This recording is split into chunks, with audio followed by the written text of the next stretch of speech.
Hello बच्चों, चलो फिर से शुरू करते हैं अपना वही last lesson. What will happen if you hear by someone that your sovereignty is about to end? Means अगर आप ये सुने किसी से कि आपकी प्रभुता समाप्त होने वाली है, क्या होगा? If you hear that you should not learn Hindi, आप you live in a Hindustan, you live in Hindustan, India, where Hindi is necessary part. You can say Hindi is your national language and everybody must know it. आप ये अगर सुन ले किसी से कि आज के बाद यहाँ हिंदी नहीं पढ़ाई जाएगी, आपको इंग्लिश ही पढ़ाई जाएगी केवल, तो व्हाट विल हैपन, होगा क्या आप जानते हैं? आपको ये लगेगा कि मुझे अपनी उस भाषा से जो कि मेरी अपनी थी उससे मैंने क्यों नहीं सीखा, क्यों मैं उससे इतना दूर रहा।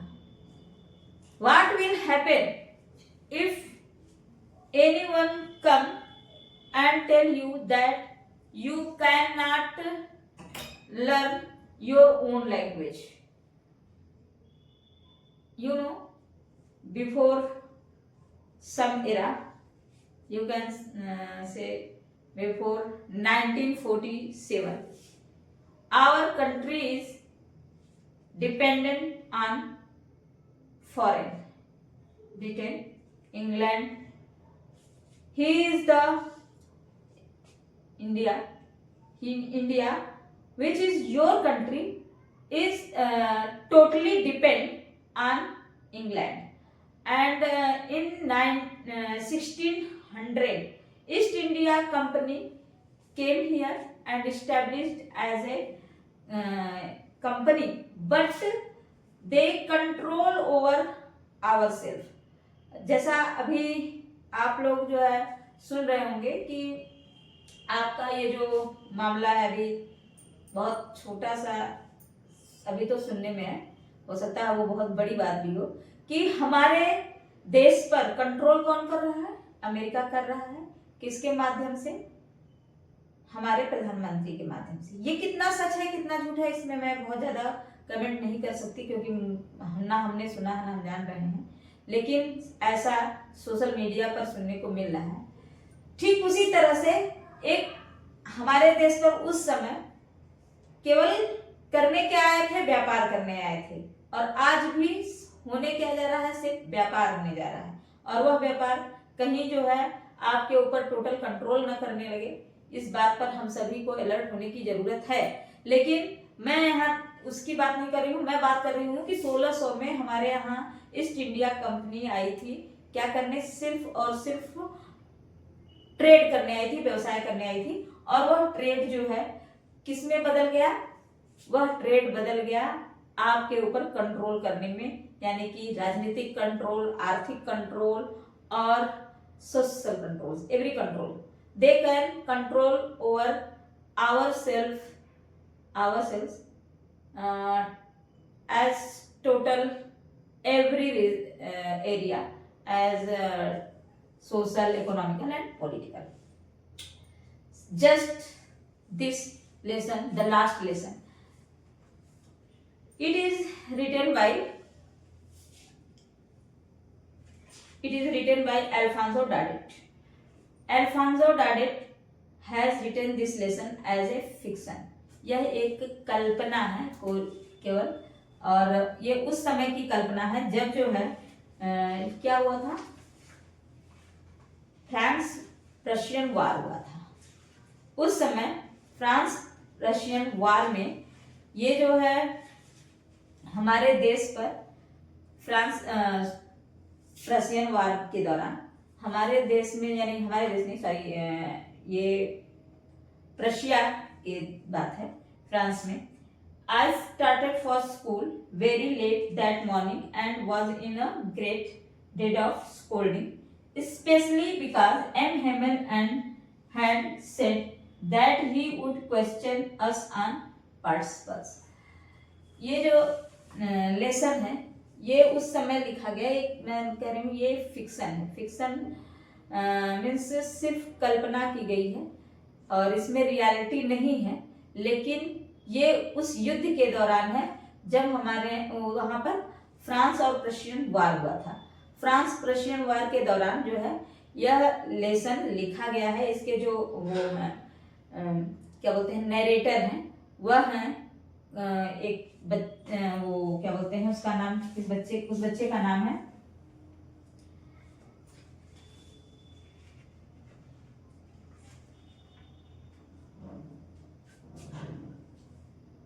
एम हेमल जो है वो टीचर हैं और वो बच्चा है वह उस बच्चे को वो मतलब उसको डर है कि कहीं मैं जब स्कूल में जाऊंगा, मतलब स्कूल के एक बच्चा है वो डरता है, अपनी वो स्टोरी बताना चाहता है कि उसे स्कूल जाने से डर लगता है। जब वो स्कूल जाने से डरता है तो उसे जो है वो कहता है कि उसे बाहर की दुनिया बहुत अच्छी लगती है, बाहरी सारी चीजें अच्छी लगती हैं। वो डरता किससे है? स्कूल जाने से। लेकिन ये सिर्फ उसी की कहानी नहीं है, यह अमूमन हर बच्चे की कहानी होती है, वो स्कूल नहीं जाना चाहता है। लेकिन उस दिन जो है उसके टीचर ने कहा है कि हम पार्टिसिपल यानी एम हेमल एक काल्पनिक टीचर ही हैं, उन्होंने उससे कहा था कि तुम्हें जो है हम आज एक लेसन दे हैं, वो क्या है पार्टिसिपल, उस पर आपको तैयार करके आना है। बच्चा घर जाता है और तैयार करता है, उसको तैयार नहीं होता है तो उसे डर लगती है और वो स्कूल नहीं जाना चाहता है। इसके बाद वो करता क्या है कि स्कूल जाने से जब रुकना चाहता है तो उसने शुरुआत कहाँ से किया है कि कहा है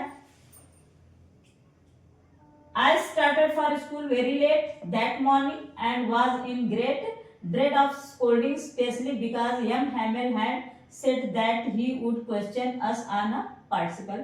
यह कहा है कि मैं एम हेमल ने जब कहा कि मैं आपसे पार्टिसिपल पर क्वेश्चन करूंगा तो मैं स्कूल जाने से डर रहा था। For a moment I thought of running away and spending the day out of doors. वो कह रहा है कि मैं चाह रहा था कि उस दिन मैं बंक कर जाऊं, स्कूल न जाऊं और बाहर की दुनिया में खेलूं। लेकिन इट वॉज वार्म, क्योंकि मौसम बहुत अच्छे थे, चिड़ियां चहचहा रही थी। Everything Prussian soldiers were drilling, it was all much more, Prussian soldier drilling कर रहे थे और it was all much more tempting than the rule for participle. और ये सारी चीजें एक बच्चे को क्या कर रही थी, बहुत ही अच्छा लग रही थी, टेम्प्ट कर रही थी, मतलब उसको अपनी तरफ अट्रैक्ट कर रही थी। किसके लिए? वो पार्टिसिपल की बजाय। पार्टिसिपल लर्न करना, रूल लर्न करना बहुत ही उसके लिए टफ काम था। लेकिन वह कह रहा है when I pass the town hall there were a crowd in the, लेकिन फिर भी एक बार सोचा कि बंक करूं, फिर गया और जब वो जाता है तो देखता क्या है कि कुछ लोग जो है यार्ड में कुछ लोगों की भीड़ खड़ी है। बुलेटिन बोर्ड है, बुलेटिन बोर्ड मतलब जहां पर नोटिस बोर्ड है, उस समय जो है युद्ध के जितने नोटिस आती थी वो उसी पर, जितने नियम कानून आते थे उसी पर लिखे जाते थे। वहां पर भीड़ लगी हुई है, फिर भी वो क्या करता है कि वो जल्दी जल्दी में आगे बढ़ना चाहता है ताकि वो जो है क्लास में पहुंच जाए, नहीं तो उसे डांट पड़ेगी। यह जैसे ही अंदर जाता है, I thought he was making fun of me and reached M Hamel a little garden all out of breath. वह जो है जब जाता है तो कह रहा and I reached M Hamel's little garden all out of breath, सांस रोक के वह एम हेमल के गार्डन तक पहुंचता है। Usually when school began there was a great bustle. होता क्या है कि जब स्कूल स्टार्ट होता है तो स्कूल में शोर होता है, सीट खींचने का, बच्चों के रिसाइटिंग का, यानी बच्चे जो राइम रिसाइट्स करते हैं, टेबल्स हैं या नंबर्स हैं, जो भी कुछ रिसाइट करते हैं, उस रिसाइटिंग की जो आवाज आती है वो बस्टलिंग करता है और बच्चे जो है सीट वगैरह खींचते हैं या लिखने की जो आहटें आती हैं, सब क्या करती हैं, ये बस्टलिंग करती हैं। और लेकिन वो क्या करता है कि जब पहुंचता है तो बिल्कुल शांति थी। क्यों थी शांति? कारण क्या था कि but nothing happened M Hemal स्वामी।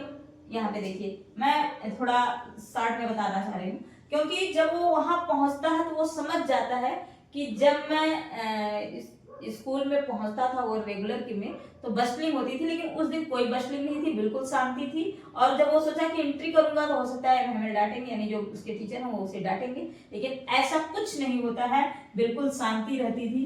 और वह बहुत ही काइंडली उसकी तरफ देखते हैं। Go to your place quickly little France.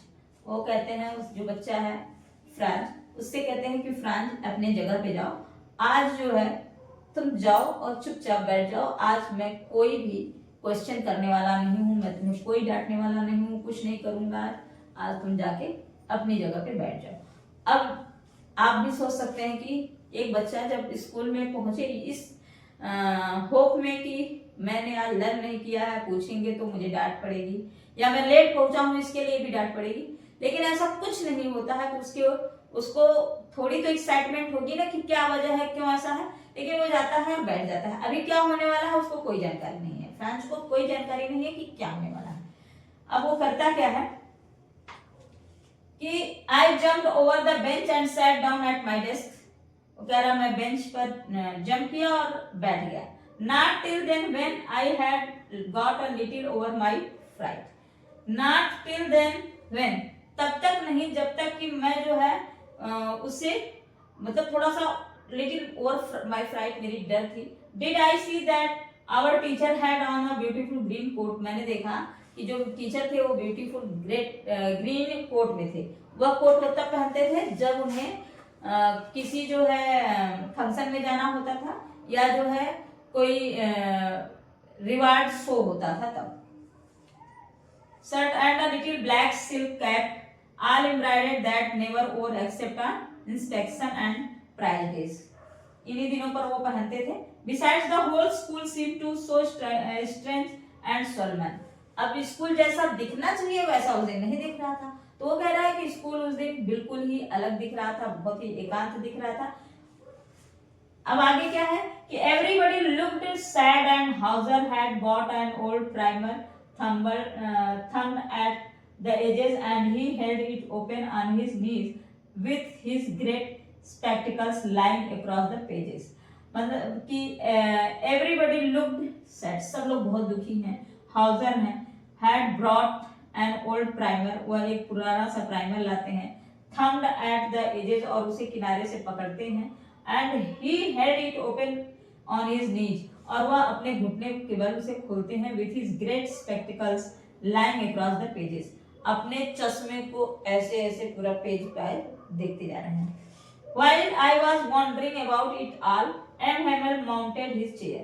जब मैं ये सब बहुत आश्चर्यचकित ढंग से देख रहा था तो एम हैमल अपनी कुर्सी पर माउंट होते हैं, बैठते हैं, और बैठते हैं तो वो क्या करते हैं, his chair, and in the same grave and gentle tone which he had used to me said, my children, this is the last lesson I shall give you। जिस तरह से वो मुझे बड़े आराम से बोलते हैं कि जाओ बैठ जाओ कोई बात नहीं, उसी तरह से बहुत ही जेंटल वर्ड में वो बोलते हैं, सी माय चिल्ड्रन, मेरे बच्चों देखो ये आज का आखिरी लेसन है तुम लोगों के लिए, भैया इसके बाद अब कोई हमारा लेसन नहीं चलने वाला है यहाँ। क्यों? My children, this is the last lesson I shall give you. The order has come from Berlin to teach only German in the schools of Alsace and Lorraine. वो कहते हैं कि अल्सास और लॉरेन के जो स्कूल, जितने भी school हैं, उस स्कूल में अब केवल और केवल जर्मन भाषा ही पढ़ाई जाएगी। French language you can not read, आप यहाँ पर फ्रेंच लैंग्वेज नहीं पढ़ सकते हैं, आपको केवल और केवल जर्मन लैंग्वेज ही पढ़ना है। This is your last French lesson, I want you to be very attentive. यह आपका आखिरी जो है फ्रेंच लेसन है। I want you to be very attentive, मैं चाहता हूं कि आप सभी लोग ध्यान दें। What a thunderclap these words were to me। मेरे लिए तो ये एक कड़कड़ाने जैसी आवाज थी, थंडर क्लैप जैसी थी, गड़गड़ाहट की आवाज थी। Oh, the riches, that was what they had put up at the town hall. अच्छा, तो बेचारे ये सब यही पढ़ रहे थे जो टाउन हॉल पर बुलेटिन बोर्ड पर टंगा हुआ था। माई लास्ट फ्रेंच लेसन, आज मेरे लिए last French lesson. Why I hardly knew how to write, I should never learn any more, I must stop there then on. Oh how sorry I was for not learning my lessons for sitting birds eggs eggs are going sliding on the star, my books that had seemed such a nuisance a while ago, so heavy to carry, my grammar and my history of saints were old friends now that I could give up, and M. Hamel too. The idea that he was going away, that I should never see him again, made me forget all about his ruler and how cranky he was.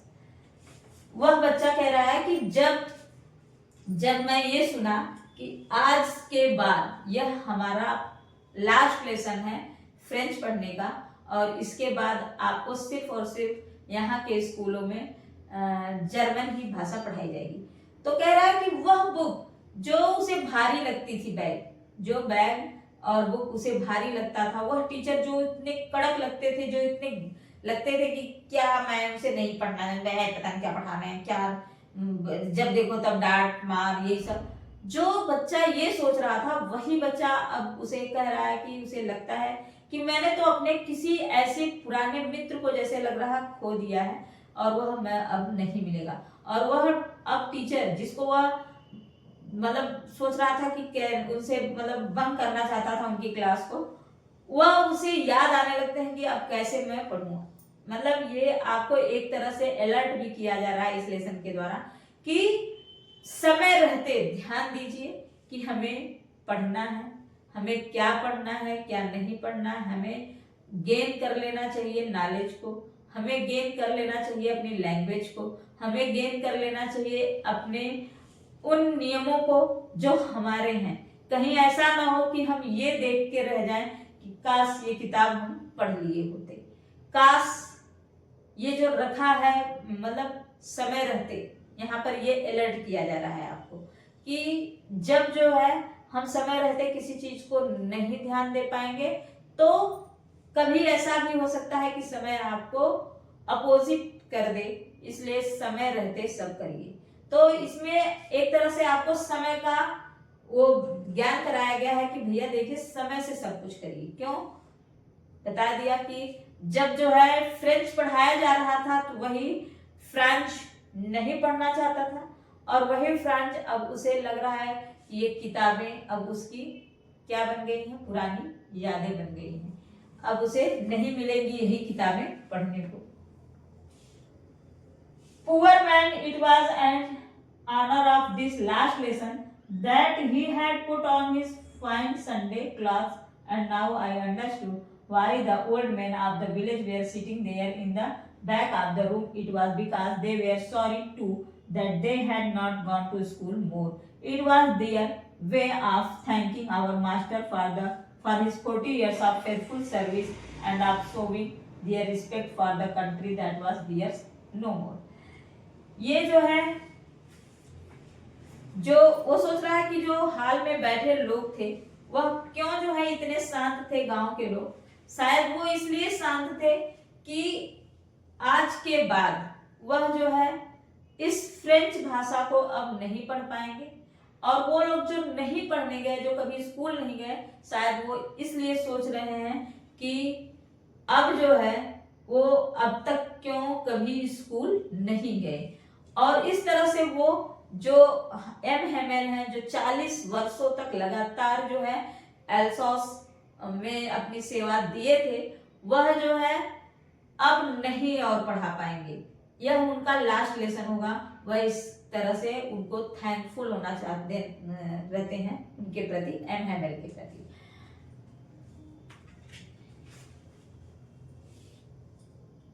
While I was thinking of all this, I heard my name called.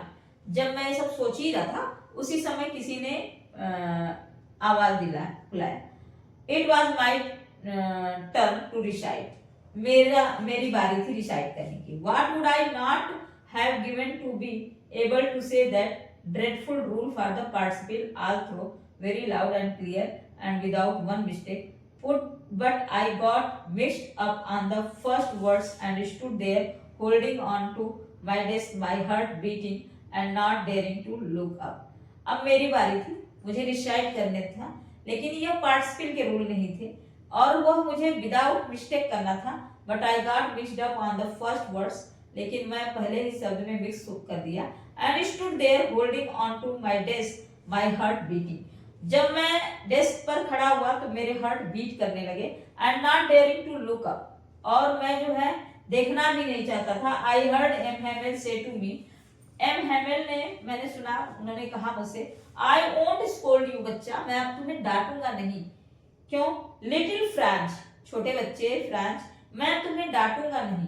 You must feel bad enough, see how it is every day we have said to ourselves, bah I have plenty of time, I will learn it tomorrow, and now these fellows out there will have the right to say to you। देखो बेटा, मतलब बच्चे से कह रहे हैं France से कि देखो आज मैं अब तुम्हें डांटूंगा नहीं, लेकिन एक बात सोचो कि ये वही समय है जब हम लोग पढ़ते समय सोचते थे अरे छोड़ो, अरे बा अभी तो बहुत टाइम है, अभी तो बहुत टाइम है, और आज वह समय आ गया है कि हमें, हमारे पास अब समय ही नहीं है और यह हमारा लास्ट लेसन है। जस्ट हम ऐसे पढ़ने में भी करते हैं, ये तो पढ़ने की ही बात है, बट हम ऐसे भी पढ़ने में हम कहते हैं कि चलो अभी तो कल से शुरू करेंगे। आपका पेपर 18 से शुरू होने वाला है, यह आपकी डेट फिक्स हो गई थी 3 महीना पहले, और 3 महीना पहले आपको डिवाइड करना बताया जाता है, इसलिए क्योंकि डिवाइड कर दिया जाता है कि इतने इतने दिन तक आपको ये सब्जेक्ट पढ़ना है। तो दिमाग में ये रहता है कि हमको इस इतना दिन ये सब्जेक्ट, इतने दिन ये सब्जेक्ट और इतने दिन इस सब्जेक्ट को पढ़ना है। अब हम कहते क्या है कि चलो आज चलते हैं, छोड़ो, हाँ पढ़ेंगे, शुरू करते हैं, नहीं छोड़ देते हैं, थोड़ा सा कल से शुरू करते हैं। कल हुआ यार 1 घंटा ही की तो बात है, 1 घंटा बैठ लेते हैं, फिर कल से शुरू करेंगे, छोड़ो थोड़ी देर बाद शुरू करते हैं, क्या हो जाएगा एक ही दिन ना, कल से फिर शुरू कर लेंगे, कल तो कभी आएगा नहीं और शुरू होगा नहीं। That's all. And now you see where you have come out, what the great trouble with Alsace, she puts off learning till tomorrow. जो कल तक सीखने की इच्छुक थी वह अल्सास आज के बाद पूरे अल्सास में फ्रेंच नहीं चलेगा। Now those fellows out there will have the right to say to you, how is it you pretend to be Frenchmen and yet you can neither speak nor write your own language। आप कैसे किसी के सामने बताएंगे, किस तरह से आप अपने बहाने करेंगे, सबको कैसे बताएंगे, अपने उन साथियों को, कि आपने अपनी ही भाषा फ्रेंच को नहीं सीख पाए। ठीक, आपने समय ही नहीं दिया। But you are not the worst poor little French, we will all a great deal to reproach ourselves with. तुम ही इसके दोषी नहीं हो मेरे लिटिल फ्रेंड, हम सभी इसके दोषी हैं। Your parents were not anxious enough to have you learn. यह जो है सीखने का जो सिलसिला है, इसमें केवल तुम अकेले के दोषी नहीं हो, इसमें तुम्हारे पेरेंट्स, हमारे पेरेंट्स सभी दोषी हैं। क्यों दोषी हैं? वे नहीं चाहते हैं कि हम लर्न करें। वो कहते थे कि क्या तुम have you learn, they prefer to put you to work in a farm. वो चाहते थे कि तुम किसी फॉर्म में काम करो ताकि कुछ पैसे कमा कर ला पाओ। And the mile source to have a little more money, जिससे कि तुम कुछ पैसे कमा पाओ। And I have sent you to water my flowers. क्या मैंने तुमको, मतलब वो कह रहे हैं जैसा कि हम लोग ये जिस हिसाब से बता रहे हैं उस हिसाब से हम लोगों ने मतलब छोटे में प्राइमरी स्कूलों में देखा था, टीचर्स जो है कह देते थे जाओ हमारे घर में फूलों में पानी दो, हमारे घर में उनको ये कराओ, ये होता था। तो ये उसी तरह की बात कर रहे हैं कि क्यों ऐसा नहीं हो सकता कि मैं भी कभी कभी आप लोगों को भेज दिया करता था अपने घर पर फूलों में पानी डालने के लिए। In this lesson I think this is a very great example for our primary schools when I am very young girl, very little in class first। मैं जब बहुत छोटी थी, क्लास फर्स्ट में पढ़ रही थी, तो मैं भी प्राइमरी में पढ़ रही थी। उस समय भी मेरी टीचर मुझे कह देती थी बेटा जाके थोड़ा सा ये काम कराओ, थोड़ा वो काम कराओ। इस तरह का ये उदाहरण है। पहले ऐसा होता भी था, टीचर्स भेज देते थे, आजकल तो बच्चों को नहीं भेजा जा सकता। ये एम हैमेल कहते हैं कि मैं आप लोगों को कभी कभी मतलब ये अपने उस रिग्रेट को बता रहे हैं, उस पछतावा को बता रहे हैं कि हम जहां पर 40 साल अपना समय स्पेंड किए वहां के लोगों को टोटल हम फ्रेंच भाषा भी नहीं सिखा पाए। कारण कि कभी पेरेंट्स ने बच्चों को नहीं भेजा ताकि वे अर्निंग कर सकें। कारण कुछ बच्चे खुद से नहीं पढ़ना चाहे, वो अपना समय एंजॉय में बिताए। कारण कि टीचर भी we have plenty of time के इस फीलिंग में रह गए कि हमारे पास तो बहुत समय है, बहुत समय है। यह सोचकर टीचर्स ने भी अपने पूरी रिस्पॉन्सिबिलिटी को नहीं निभाया। इस बात को सोचकर वो महमल जो है रिग्रेट में है, पछतावा है उनको कि मैं ऐसा नहीं कर पाया। Then from one thing to another, and Hamel went on to talk of the French language, saying that it was the most beautiful. इसके बाद वह एक के बाद एक चीजें फ्रेंच लैंग्वेज के बारे में बताते हैं। कहते हैं कि लैंग्वेज इन द वर्ल्ड, वो कहते हैं कि यह फ्रेंच लैंग्वेज सबसे अच्छी लैंग्वेज पूरी दुनिया में है। सबको अपनी ही लैंग्वेज अच्छी लगती है, हम लोगों को अपनी लैंग्वेज अच्छी लगती है। The clearest, the most logical, ये क्लियर है, लॉजिकल है। That we must guard it among us and never forget it. हम इसे अगर अपने अंदर एक्सेप्ट कर लिए, हमने सीख लिया तो हम भूलेंगे नहीं। Because when a people are enslaved, as long as they hold fast to their language, it is as if they had the key to their prison. Then he opened a grammar and read us our lesson. I was amazed to see how well I understood it.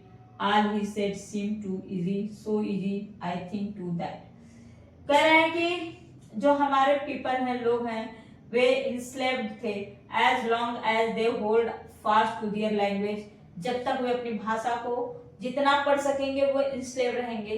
और it is the key to their prison, और यह जो है उनके prison के लिए की है।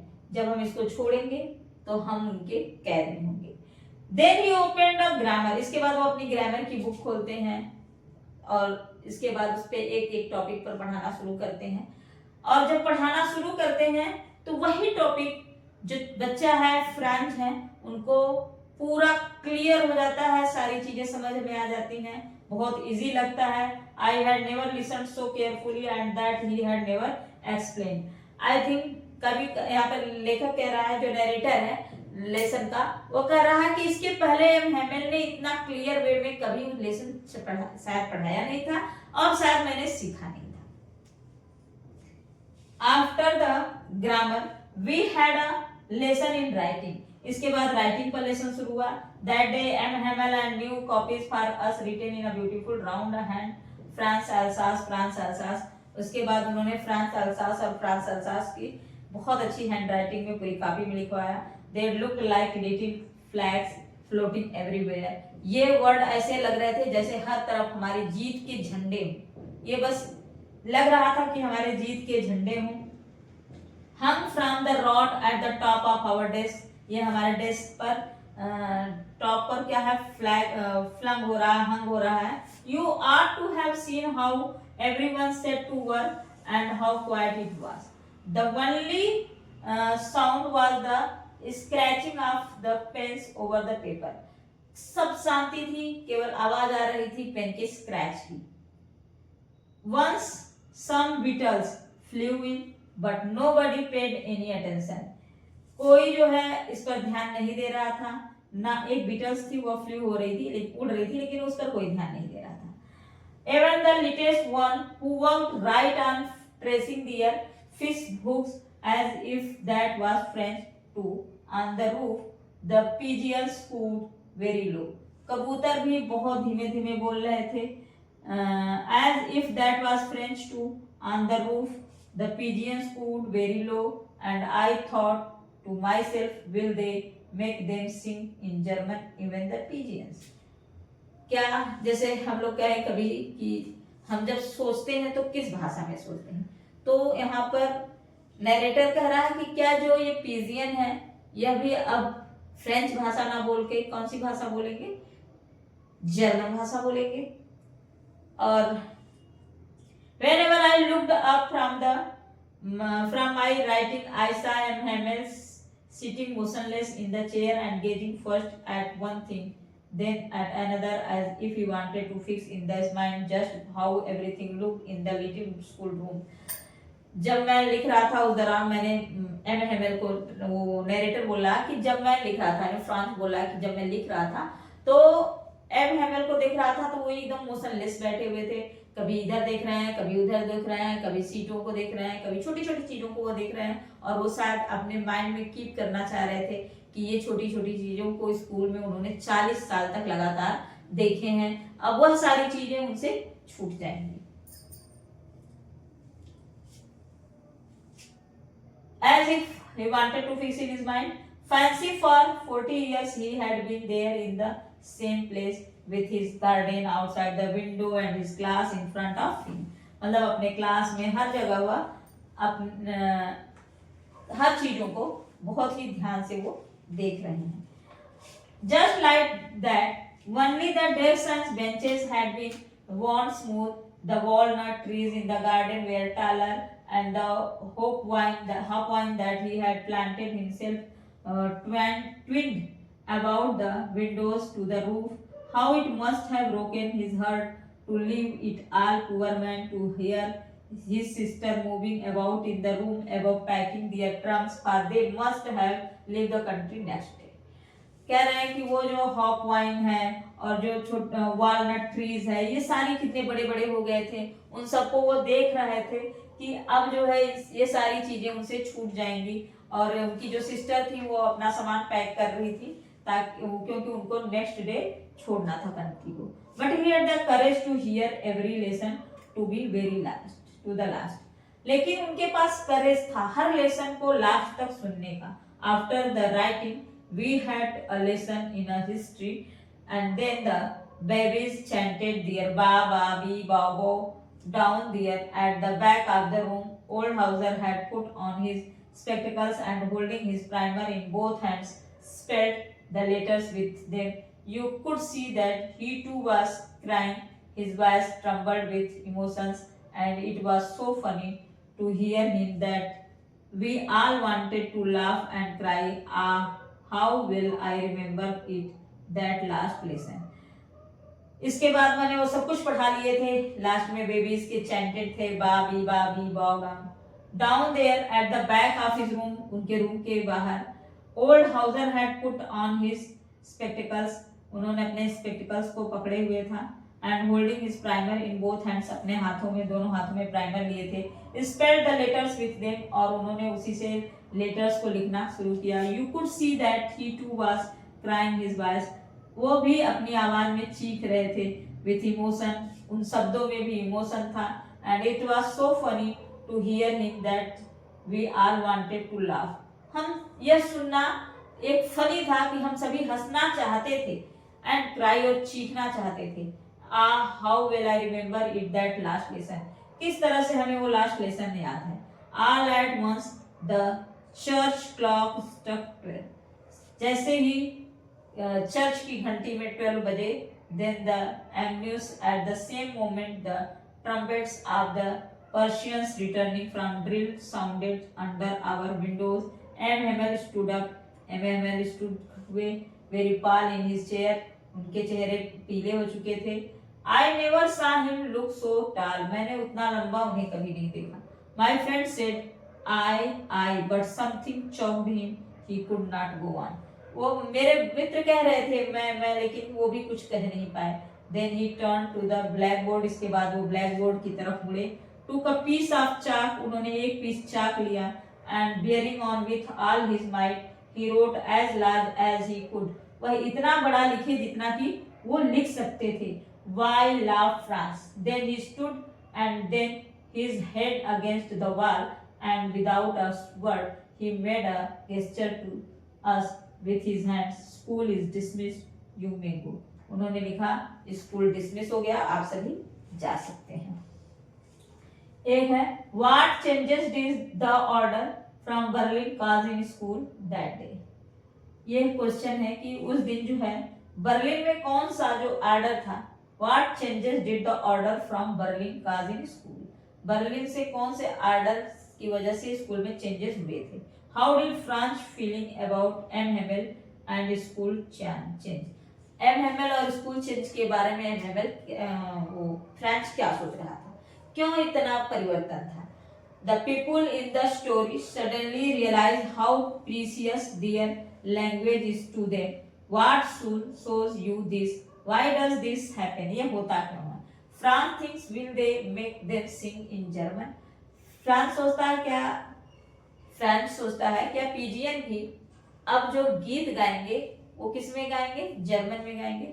ये आपके लिए एक पॉइंट है कि जब हम सोचते हैं तो किस भाषा में सोचते हैं, तो जाहिर सी बात है हम जिस भाषा में, जहां हमारा जन्म हुआ है, जो हमारा नेटिव कंट्री है, उसी भाषा में हमारी आवाज होगी, उसी भाषा में हम सोचेंगे। लेकिन जब उसी में किसी अन्य देश की कोई अन्य मतलब अदर कंट्री अपने लैंग्वेज को स्टार्ट करेगी और हमारी लैंग्वेज को रोका जाएगा, तो ये एक क्वेश्चन बनता है कि क्या हम उस जगह के जो बर्ड्स हैं, जो इंसेक्ट्स हैं, जो एनिमल्स हैं, वो कौन सी लैंग्वेज यूज करेंगे। तो ये पक्षी, ये कौन सा गाना है रिफ्यूजी का, ये किसी के बांधे नहीं बनते हैं। और that's all, I am going to end my lesson लेसन। Thank you.